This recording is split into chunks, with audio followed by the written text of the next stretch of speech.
Hello everyone, this is Megha and welcome to my YouTube channel. Today I'll be sharing my nighttime skincare routine step by step with you guys. So without any further ado, let's get started.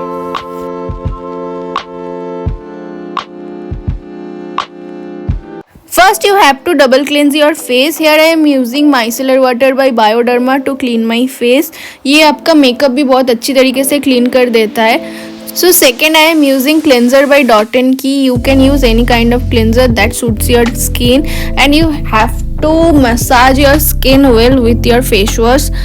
Then next step is toner. Here I am using the Dot & Key Cica toner because I have acne problem on my skin. Fourth step is serum. Here I am using 10% niacinamide serum by Plum. I love this serum so much. You can use this serum as well. Next I use another serum. This is the Dot & Key vitamin C serum. This I use for brightening my skin. Last and the most important step is night cream. Here I am using the Dot & Key one, but I also use the Plum one. Plum one is the best.